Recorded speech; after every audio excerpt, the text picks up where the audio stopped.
অবশেষে চলে আসলাম বাংলাদেশের একেবারেই দক্ষিণ বিন্দু, একেবারে দক্ষিণ, টেকনাফের একদম দক্ষিণ।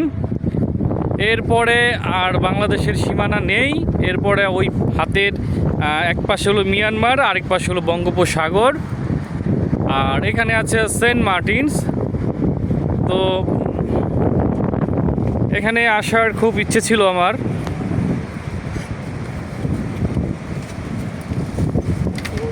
আজকে চলে আসলাম বাংলাদেশের শেষ বিন্দু, সমুদ্রের পাড়ে যাব। দুপুরের সিজন, শীতের সিজনে দুপুর হয়ে গেছে। বিচ, বাংলাদেশের শেষ বর্ডার, শেষ বিন্দুতে আছি। বালিগুলো একটু নরম নরম বাটি, একদম মানে পা ঢেবে যাচ্ছে। আসলে যতটা বলছি ঠিক ততটা নরম না। সত্যিই খুব ভালো লাগতেছে। এই হলো শেষ বিন্দু। তো আসার ইচ্ছে ছিল, চেষ্টা করেছি, আসতে পেরেছি।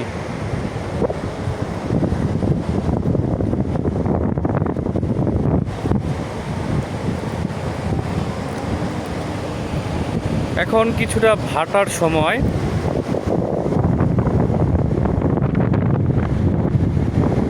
শেষ সেন্ট মার্টিন অবশ্য এখান থেকে দেখা যাচ্ছে না, আমার কাছে মনে হয়। না, ঠিক ওই দূরে আফসা আফসা কি যেন দেখা যাচ্ছে, সম্ভবত ওইটাই সেন্ট মার্টিনস।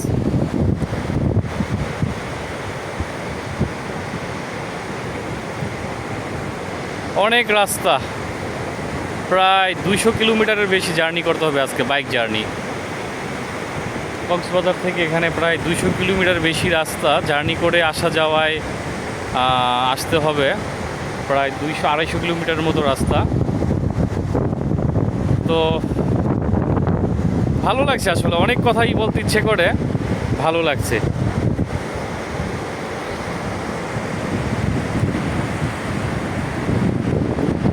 এই বীজটি আস্তে আস্তে প্রত্যেক বছর অল্প অল্প করে ভেঙে মূল ভূখণ্ডের দিকে চলে যাচ্ছে।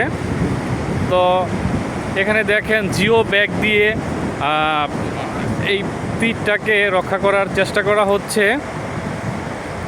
আল্লাহ ভালো জানে, প্রাকৃতিক নিয়মে এটা হওয়ারই কথা।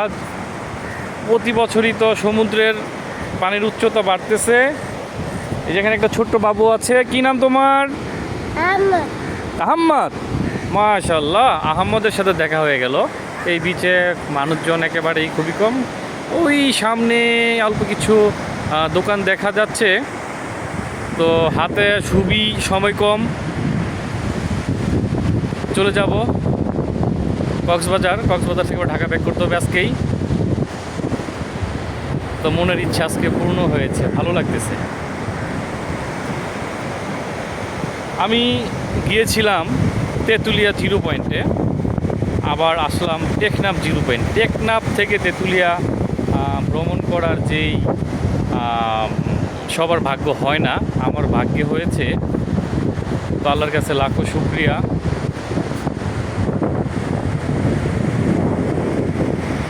তো আল্লাহ হাফেজ।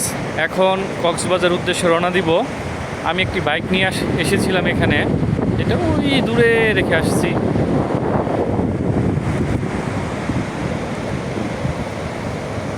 যেতে ইচ্ছে করতেছে না, সত্যি কথা, যেতে ইচ্ছে করতেছে না, কিন্তু যেতে হবে।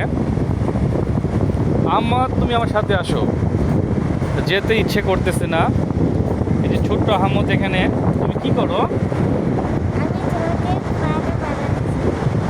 তুমি আমাকে আচ্ছা আচ্ছা। এখানে কিন্তু একটি কুকুর আমাকে দাও করেছিল, খুবই ভয়ঙ্কর ব্যাপার। আমার হাতে খুবই সময় কম, আমাকে 6টার মধ্যে কক্সবাজারে পৌঁছাতে হবে। এখন প্রায় 2টার মতো বাজে। তো এই সময়ের মধ্যে যেভাবে হোক ইনশাল্লাহ পৌঁছে যাব, যদি কোনো রকম দুর্ঘটনা না ঘটে, আল্লাহ যদি চায় ইনশাল্লাহ সমস্যা হবে না।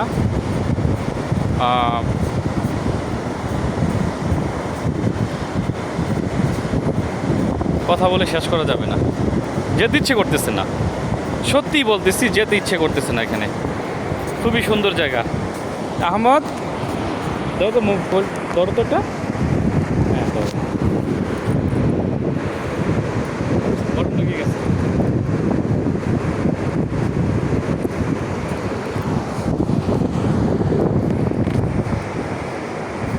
ওই যে দূরে আমার মিসেস ফোনে ভিডিও করতেছে। আসলে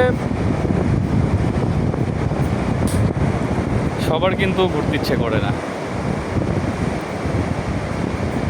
ঘোরার জন্যে শুধু টাকা থাকলেই হবে না, আপনার সময় বের করে নিতে হবে। টাকা তো অবশ্যই লাগবে এবং ওই ধরনের মন মানসিকতা লাগবে।